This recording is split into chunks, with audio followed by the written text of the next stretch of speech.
Laurie Davies. I'm your state assembly member for the 74th district, and I can tell you, I met Patricia, I think in 2020. I had served on Laguna Niguel City Council and Mayor for 8 years, and I did a lot with our law enforcement, especially when we were looking at the opioid crisis and working for families. But when I was running for state assembly, I met Patricia, and I'll tell you, everything that you did, I mean, just touched me. And one of the reasons why I wanted to be up in Sacramento is I wanted to make good policy. I wanted to make sure that we were protected. And obviously, we had Prop 47 come up, and we knew darn well as soon as that thing was going to go into law, what was going to happen. And so I've made it my priority up there to work. And I just want to tell you some really great news in the last 2 years, because what we've done is we pulled the curtain back on Public Safety Committee. Because what happens is nobody knows what happens up in Sacramento.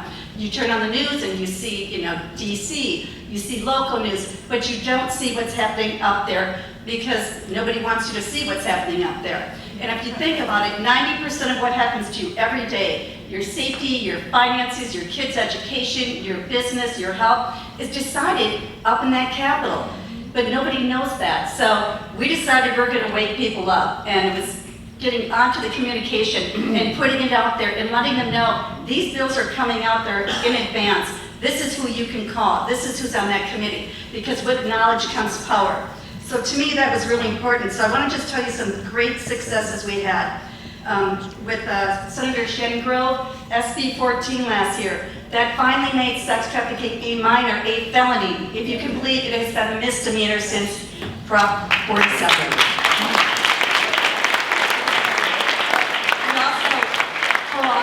Her bill for SB 1414 that hit the buyer of the sex trafficking. Unfortunately, it's not the first time, but if they're caught a couple of times, it is a felony. I was able to get my bill, which would take the victims that have restraining orders, which right now you're only given 10 years, and that's not enough. Pushed it as far as we could, but it's now 15 years, and that went into law signed up. DoorDash or Grubhub, a lot of times there's not enough information. And you've got your kids sometimes getting dinner because you're working. Well, unfortunately, we've had rape cases because someone pushed themselves into the door and took advantage of the people inside. Now, DoorDash and Grubhub must show a picture and must show a name. So you can see, is this the person coming through? We got that signed into law this year as well.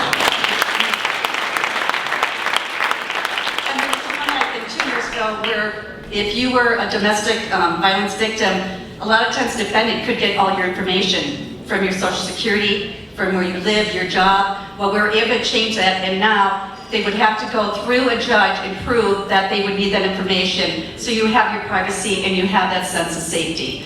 So I'm really proud of that, and we're not going to give up. We put enough pressure on that SB 14 about sex trafficking, a felon, that it went crazy, because so you understand, 5 out of 7 voted no, not to have that happen. And so we went back, we hit the media, it went across the United States. We had a picture of every person in that committee that voted that. The next day, we went back to the floor, and they actually voted to take it back to the committee and shame the hell out of them. And we had 3 out of the 5 vote yes to pass it, which was enough. But we're not going to allow this anymore, and we never know what speaker or who's going to be in that committee. But no more, and we need your help. So do know we are out there fighting. We're not going to tolerate it anymore. It's just not acceptable. Safety comes first.